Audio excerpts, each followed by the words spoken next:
The wind howled across the wide, empty land, carrying bits of snow that stung like tiny knives. Samuel Turner pulled his coat tighter as he fought against the cold, his boots crunching in the thick frost. He had lived alone on that ranch for nearly 5 years now. The winters had always been harsh, but this one felt cruel. The sky was dark and heavy, and the air itself seemed to freeze around him.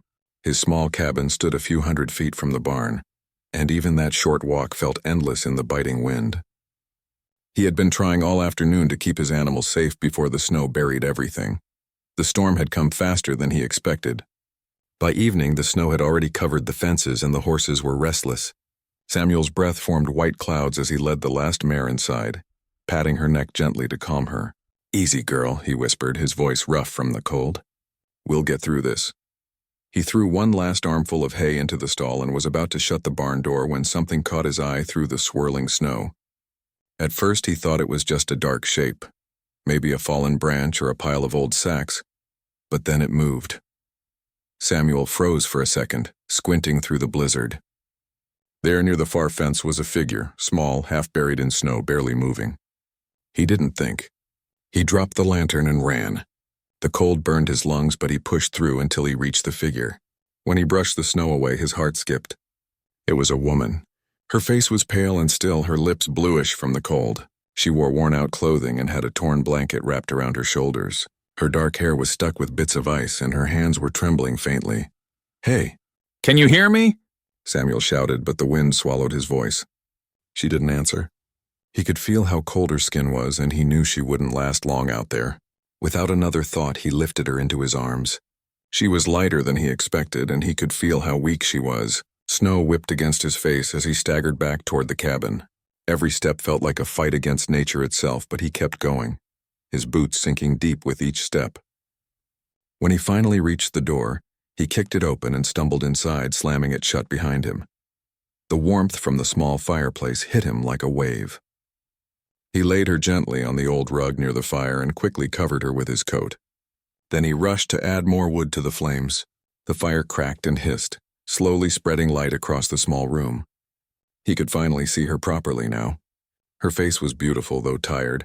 Sharp cheekbones, dark lashes resting on her skin, a faint scar near her temple. She looked to be in her mid-20s, maybe younger.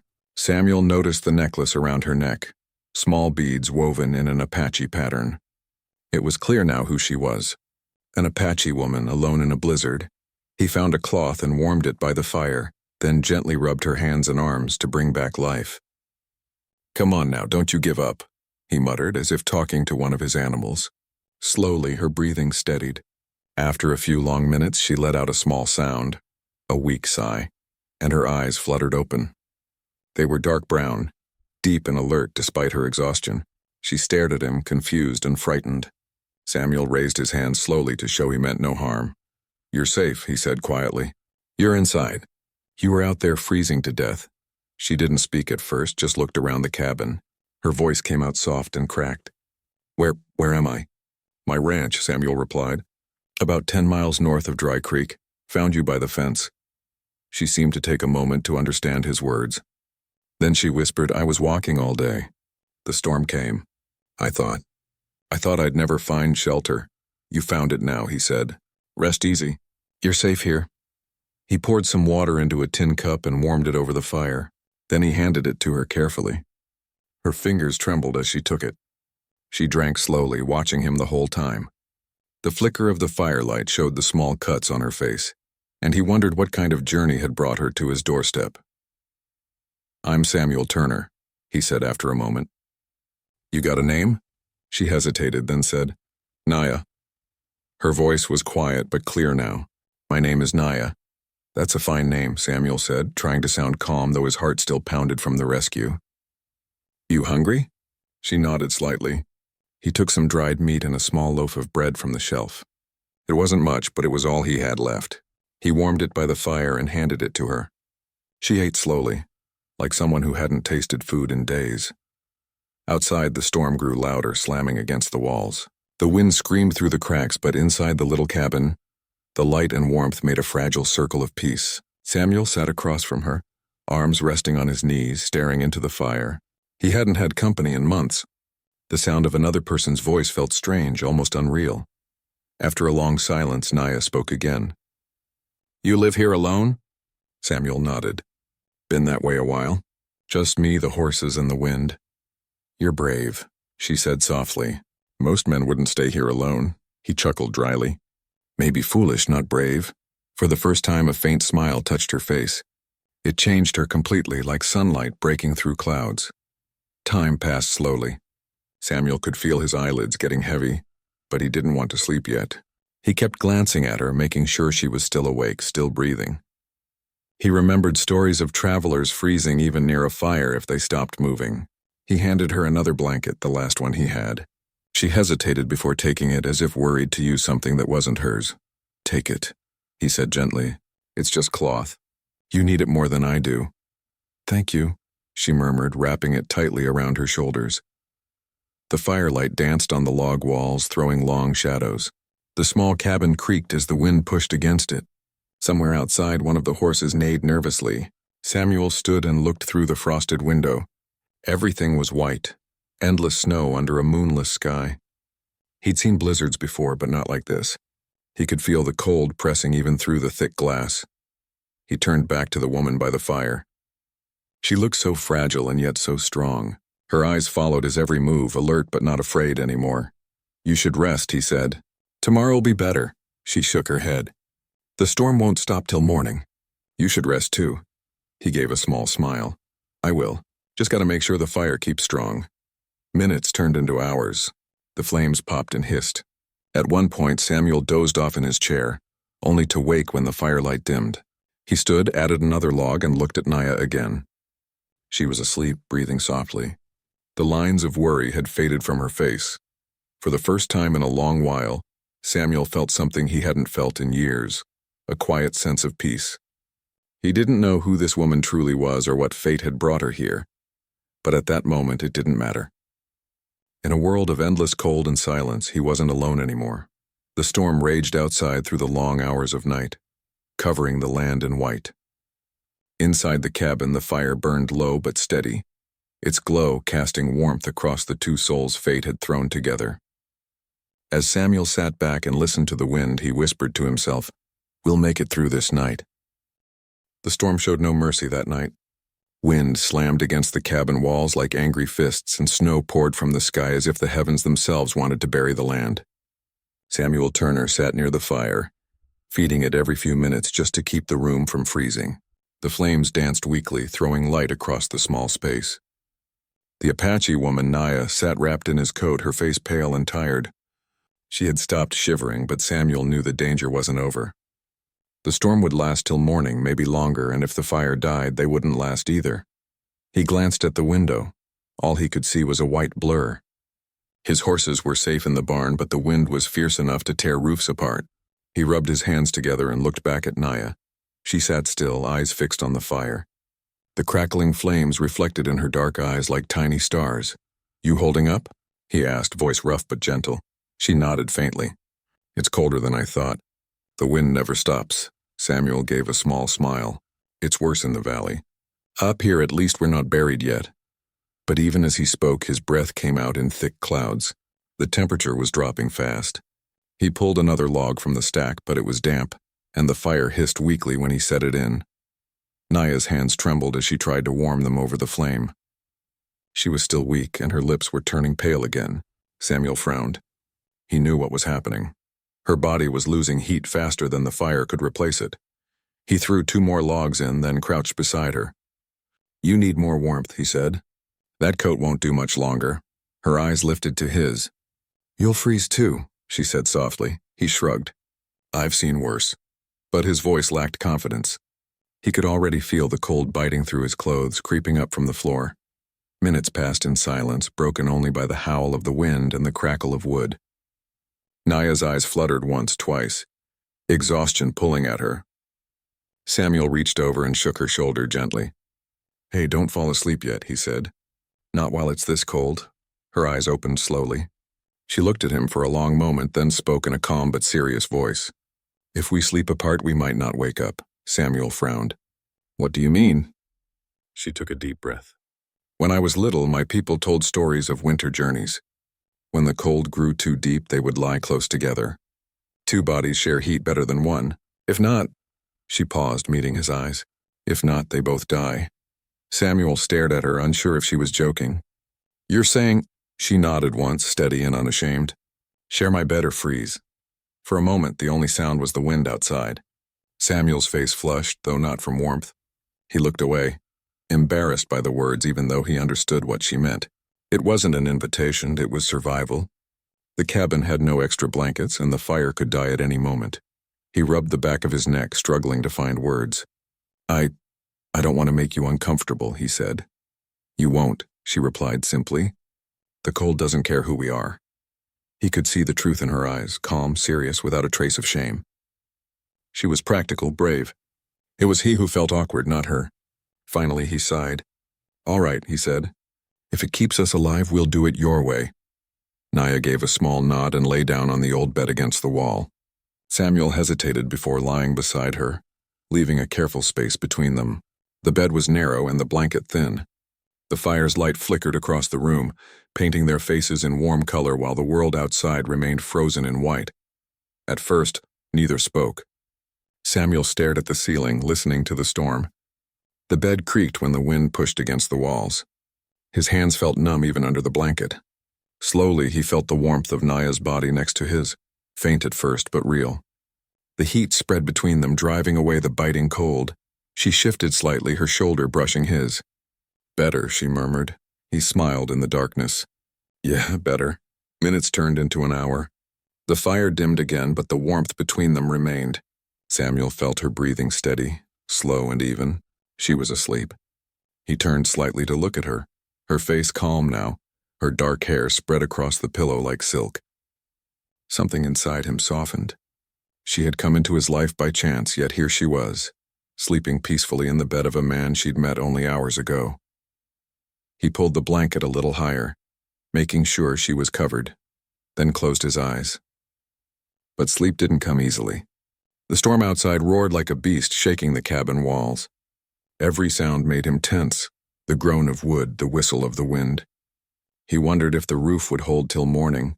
After a while, he felt movement beside him. Naya stirred and whispered, "Are you awake?" "Yeah," he replied quietly. "Thank you," she said. "For what?" "For not leaving me out there," she said softly. "You didn't have to. Many wouldn't." He thought about that. Maybe she was right. There were men who would have turned away, especially with tensions still high between settlers and Apache. But Samuel had never cared much for politics or prejudice. A life was a life, and he'd already buried too many to ignore one more. Couldn't just let someone die, he said. Doesn't sit right with me. She smiled faintly, though he couldn't see it in the dark. Still, thank you. For a time, the sound of the storm faded to a dull hum, replaced by the rhythm of their breathing. The warmth between them grew until Samuel's fingers no longer felt stiff. He drifted toward sleep at last, comforted not by the fire but by the quiet presence beside him. When morning came, the wind had weakened. Light slipped through the frosted window, pale and soft. Samuel opened his eyes slowly, unsure for a moment where he was. Then he remembered. The storm, the woman, the strange night that had kept them both alive. He turned his head slightly. Naya was still there, lying peacefully, her hair half covering her face. She looked different in daylight, strong yet gentle, her skin touched by the soft glow of dawn. For a moment he just watched her, wondering what her story truly was. The fire had burned down to embers. Samuel got up quietly, adding more wood. The warmth returned slowly, and the cabin filled with a faint smell of smoke and coffee. When he turned back, Naya's eyes were open. "Good morning," he said. She blinked as if adjusting to the light. "We're alive," she said simply. He chuckled. "Looks that way." They shared a quiet laugh, small but honest. Outside, the storm had left the land covered in white silence. The world seemed new again, peaceful after the night's battle. Samuel poured 2 cups of coffee and handed one to her. Their fingers brushed briefly and both drew back with shy smiles. No words were needed. They both knew what they'd faced together, what they'd survived. As they sat near the fire, sipping slowly, Samuel thought of her ultimatum from the night before. Simple, brave, and unforgettable. Share my bed or freeze. It wasn't just a command. It was life's raw truth in a frozen world. that survival sometimes needed more than fire. It needed another heartbeat beside your own. He didn't say it aloud, but in his heart, Samuel Turner knew. That night had changed everything. The morning came quiet and bright. After the long and brutal storm, the sky looked new, washed clean by the night's snow. The cabin stood half buried under a thick white blanket, but inside it was warm and calm. Samuel Turner stood near the window, brushing frost from the glass to look outside. The ranch was silent. The fences were hidden, the barn roof heavy with snow, and not a single sound broke the stillness. Behind him, Naya sat near the fire, her dark hair loose over her shoulders. She looked stronger now. The color had returned to her face, and her eyes followed the slow rise of smoke curling up the chimney. Samuel turned toward her with a small smile. "Looks like the storm's done its worst," he said. "We made it." Naya looked up at him, her expression soft. "Thanks to your fire," she said quietly. He laughed gently. Fire didn't do it alone. He didn't say more, but both of them remembered the long night, the wind, the cold, and her calm voice saying those unforgettable words. He poured some coffee into 2 tin cups and handed one to her. She held it between her palms, breathing in the warmth. For a while they just sat in silence, sipping slowly, the kind of silence that wasn't empty. It felt peaceful, like 2 people finally safe after surviving something wild. After a moment, Samuel broke the quiet. "You said you were trying to reach your people," he said carefully. "You get lost in the storm?" Naya's eyes lowered to the fire. She was silent for a few seconds, as if weighing whether to speak. Then she said softly, "Not just the storm. I was with traders. They promised to take me north, closer to my family. But they lied." Samuel frowned, setting his cup down. "Lied how?" Her voice was calm, but her words carried a quiet pain. "They were going to sell me. I heard them talking when they thought I was asleep. I ran when the sun went down. I didn't know the land, only the direction of the mountains. Then the snow came." Samuel's hand tightened around his cup. He had heard of such things before, traders who treated people worse than cattle. The thought made his chest ache with anger. "You did the right thing running," he said firmly. "If I hadn't found you—" He didn't finish the sentence. He didn't need to. Naya looked up at him.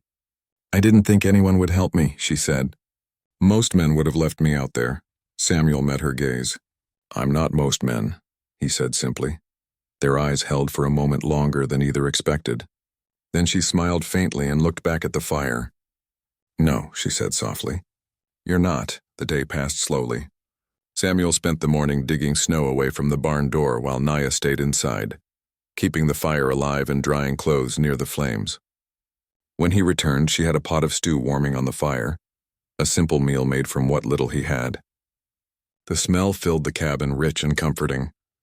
"You cook better than I do," Samuel said with a grin. Naya laughed quietly. "My mother taught me before I could walk." They ate together at the small table by the window. The world outside sparkled with sunlight, reflecting off the snow like thousands of diamonds. Every now and then, Samuel caught himself glancing at her. There was something steady about her, something unbroken, even after what she had been through. After they finished, Naya stood and looked around the small cabin. "You built this yourself?" she asked. He nodded. "Every board. When I came out here, there was nothing but dirt and wind. I wanted a place where I could start over." She studied him quietly. "Start over from what?" He hesitated. He hadn't told that story in years, but something in her eyes, that same quiet strength, made him speak. "My wife passed 5 winters ago," he said slowly. "Fever took her fast. We didn't have much, but she was my world. When she was gone, the house in town felt empty. So I came out here, bought this land, and built a place where the silence couldn't follow me." Naya listened without interrupting. When he finished, she said softly, "You built a place to forget pain." Samuel nodded. "Something like that. Though I guess pain has a way of finding you no matter how far you ride."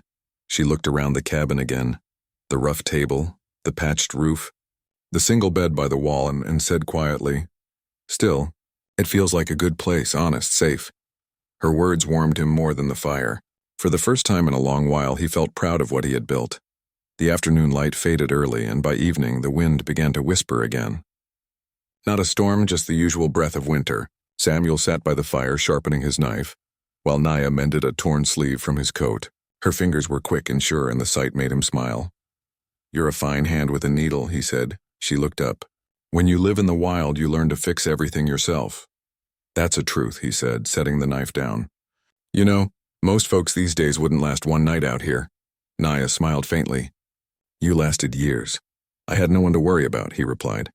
"Makes it easier to take risks when you've got nothing to lose." Her eyes lifted and she said quietly, "You saved me, Samuel Turner. That means you still have something to lose. Your kindness." The words hit him harder than he expected. He looked at her, and for a long moment neither spoke. The fire popped softly, breaking the silence. When it was time to rest, Naya spread her blanket near the fire. Samuel offered her the bed again, but she shook her head. "We'll both be fine tonight," she said with a smile. "The fire is enough." But as the night deepened, the cold crept back in. Samuel saw her pull the blanket tighter around herself, shivering slightly. He stood, walked over and placed his coat over her shoulders. "You'll need this more than me," he said. She looked up at him, eyes soft. "You'll be cold." "I've been cold before," he said simply. She hesitated, then said in a quiet voice, "You're a good man, Samuel." He didn't answer, but her words stayed with him as he sat back down. The firelight flickered on her face, and for the first time since his wife's death, he felt something stir inside him, not romance, not yet, but something deeper, hope. Later, when he finally lay down, he could still hear her soft breathing near the fire. It was a sound that reminded him of life, fragile but real. Outside, the snow began to fall again, but gently this time, like feathers instead of blades.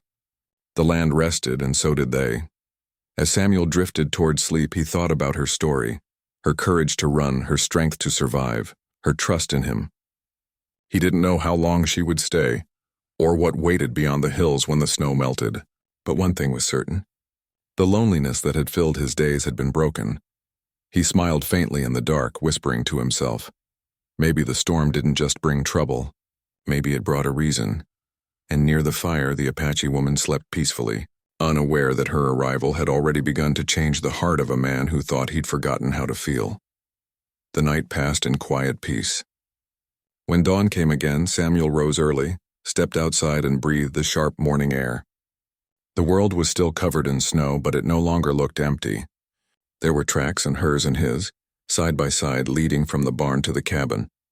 He stood there for a long moment, staring at those footprints, and something deep inside him knew that his life had already started to take a new shape. He turned back toward the cabin where she was waking, her silhouette framed by the soft glow of the firelight, and for the first time in many years, Samuel Turner smiled at the day ahead.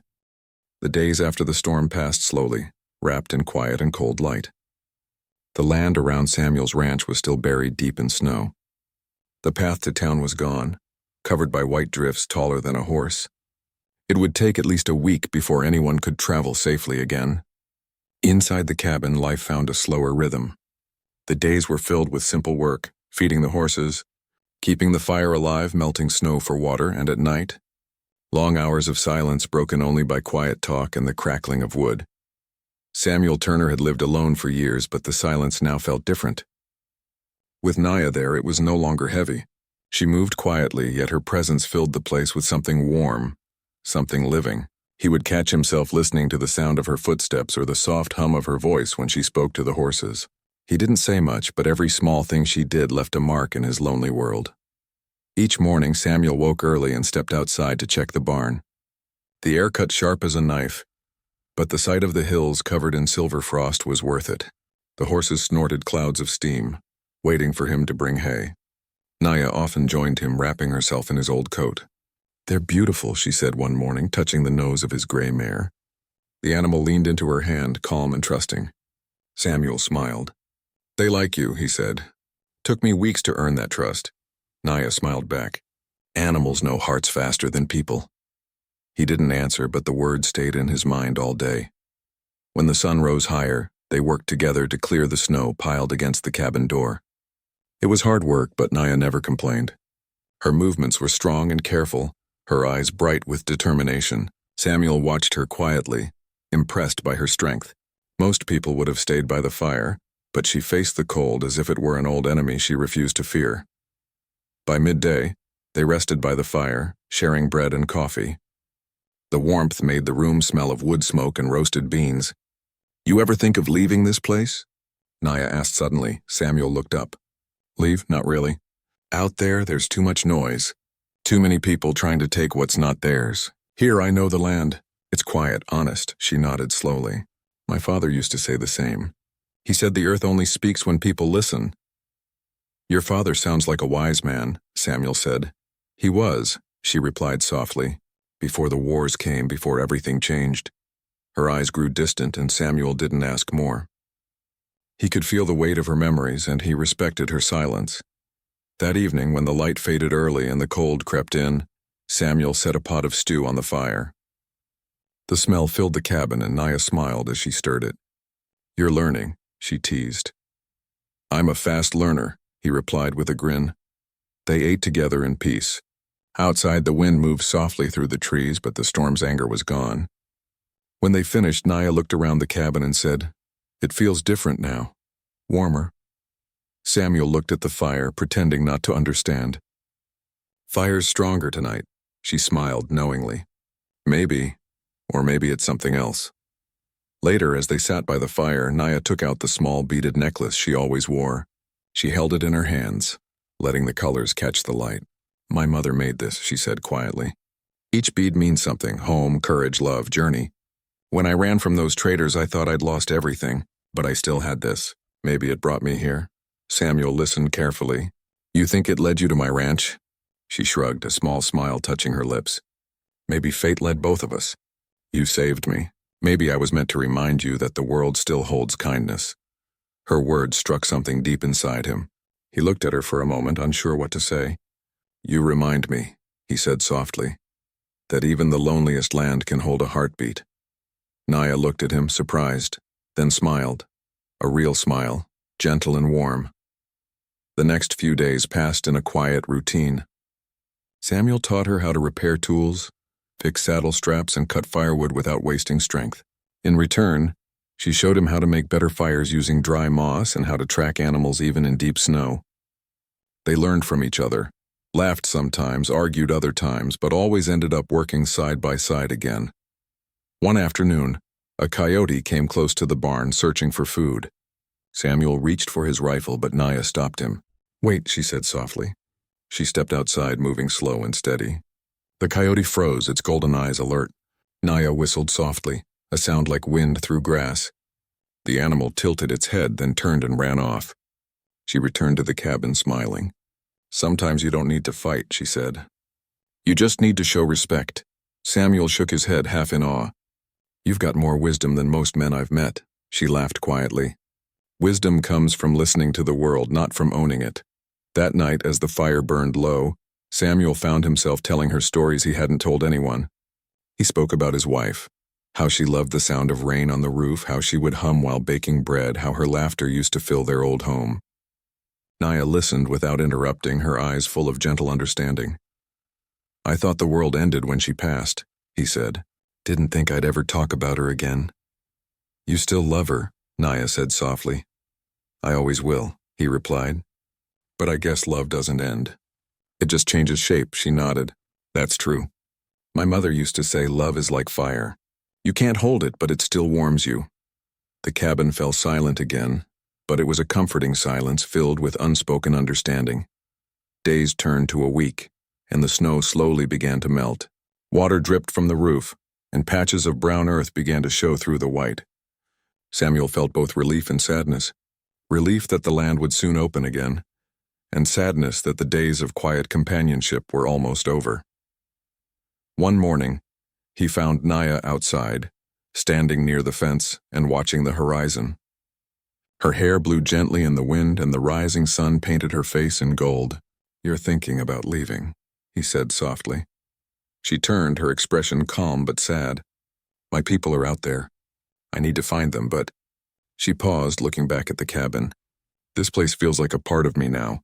"You do too." Samuel looked away, trying to hide the emotion in his eyes. "You'll always have a place here," he said. "No matter where you go," she smiled. "And you'll always have a fire waiting when I think of you." That night, neither of them spoke much. They sat near the fire, watching the flames. The silence between them was filled with things they didn't know how to say. The bond between them had grown beyond words, built not on promises, but on shared nights, quiet trust, and the warmth of survival. When Samuel finally went to bed, he looked across the cabin at her sleeping form by the fire. The light flickered softly over her face, and he whispered to himself, "You changed the coldest place in my life." Outside, the snow melted slowly, drop by drop, as if even winter didn't want to let go of what it had seen. Spring arrived slowly, like a shy guest who knocked before entering. The snow that had covered Samuel Turner's ranch began to melt, turning to silver streams that ran through the dry earth. The air carried the smell of thawed soil and pine. The horses kicked restlessly in the corral, eager to feel grass again under their hooves. And inside the cabin, Samuel and Naya knew what the change in season meant. The time to part was near. Samuel stood outside early one morning, his hands in his pockets as he watched the horizon. The world had color again. The white of snow had given way to green patches and brown earth. The days were warmer, but the nights still carried a bite of cold. Behind him, the cabin door opened. Naya stepped out, her dark hair catching the morning light. She looked stronger now, her eyes clear, her shoulders steady. "You've been quiet," she said softly. He smiled faintly. "Just thinking. Haven't seen the land like this in months." She stepped beside him, following his gaze. "It's beautiful," she said. "Your land breathes again." Samuel nodded. "Yeah, everything starts over in spring." She looked at him then, her voice gentle. "Even people?" He hesitated, glancing at her before replying. "Maybe," he said. "If they're lucky." The words hung between them, warm and fragile. Neither said more, but both understood what wasn't spoken. That day they worked side by side in silence. Samuel fixed the corral fence while Naya gathered firewood and sorted what was left of their supplies. The air was filled with birdsong, and the snow melted in slow drops from the roof. Life had returned to the land, yet each passing hour felt heavier. In the afternoon, Samuel saw her packing the small cloth bag she had carried when he found her. She folded her things carefully, tying the beaded necklace around the bundle. His chest tightened. "You're leaving soon," he said quietly. Naya looked up, meeting his eyes. "The paths are open again," she said softly. "If I wait too long, my people will move on. They travel with the season." He nodded, though the motion hurt more than he expected. "You'll need food for the journey," he said. "And a horse. You're not walking through the valley alone." She smiled. "You've done enough already." "I haven't done near enough," he said firmly. "I'll see you safe at least halfway." Her eyes softened. "You'd ride all that way just to turn back?" "I would," he said simply. "Some things you don't leave halfway done." That night the sky turned orange and gold over the hills. They sat near the fire one last time, sharing coffee in silence. The world outside was calm. The snow reflected the fading light like glass. Samuel wanted to speak, to say something that would keep her there, but no words came. He knew the land wasn't hers to stay in, just as his world wasn't hers to belong to. But still, he wanted to hold on to that quiet peace they had found together. Naya broke the silence first. "When I ran that night," she said softly, "I thought my life was over. The cold felt like death. But then I saw the light from your cabin. I thought maybe the spirits had guided me." Samuel looked at her. "Maybe they did." She smiled faintly. "And now they're calling me back." He nodded slowly, staring into the flames. "You've got a home to return to. You should go." She studied him for a long moment, then said, "And you? Do you have anyone waiting for you?" He shook his head. "No, just the horses and the land." Naya reached across the table and touched his hand lightly. "And promise me something," she said. "What's that?" "Don't let the silence take you again," she said softly. "Don't let this cabin become a prison." Samuel looked at her hand on his and then at her face. "It won't," he said. "Not anymore." The next morning they saddled one of his gentler horses, a brown mare with a white stripe on her nose. Naya stroked the animal's neck gently. "She's beautiful," she said. "She's steady," Samuel replied. "Won't spook easy. She'll get you there." He loaded a small bag with dried meat, bread, and water. When everything was ready, he stood there, unsure what to say. The air felt heavy between them. Naya tightened the straps on her bag, then looked at him. "I don't know how to thank you," she said. "You already did," he replied quietly. "By living." She smiled then, a real warm smile that reached her eyes. You gave me more than life, she said. You gave me faith again, Samuel swallowed hard. You gave me the same. For a moment, neither moved. Then Naya stepped forward and hugged him gently. He hesitated only a second before holding her close. It wasn't a long embrace, but it carried everything they hadn't said. The fear, the gratitude, the quiet affection that had grown between them. When she stepped back, her eyes shone, but she didn't cry. I'll remember you, she said. He nodded. I'll be here. She mounted the horse and looked back one last time. Goodbye, Samuel Turner. Safe travels, Naya, he said, his voice steady, though his heart ached. She rode off slowly, the horse's hooves breaking the soft crust of snow. Samuel watched until she disappeared into the hills. The wind carried the faint sound of hooves for a while. Then even that faded. He stood there a long time, staring at the empty horizon. The silence felt sharper than before, but it wasn't the same kind of loneliness. This time it carried memory, a warmth that the cold couldn't take. When he finally went back inside, he saw her empty blanket folded neatly by the fire. Beside it, she had left the beaded necklace. The colors caught the morning light, red, white, and blue beads woven in a simple pattern. He picked it up, feeling its weight in his hand. A message was tied to it with a piece of thread. In small, careful letters she had written, "For courage and warmth, you gave me both." Samuel sat down near the fire, turning the beads between his fingers. Outside, the world moved toward spring. The sound of dripping water, the call of distant birds, the first green shoots breaking through the melting snow. He placed the necklace on the shelf above the fire, right beside a framed picture of his late wife. For a long moment, he looked at them both and smiled. Guess I'm not so alone anymore, he whispered. From that day on, Samuel's life changed quietly. He worked his land as before, but now there was light in his days. He talked to the horses more, kept the fire burning longer at night, and sometimes caught himself looking at the horizon, half expecting to see a figure riding back through the valley. Years later, when travelers passed through and stopped at his ranch, they would always notice the necklace hanging above the fire. When asked about it, Samuel would smile and say, "A gift from someone who reminded me what warmth really means." And every winter, on the coldest night, he would light 2 mugs of coffee, one for himself and one for the woman who once saved him from freezing in more ways than one. The wind still howled outside the cabin walls, but inside the warmth always remained.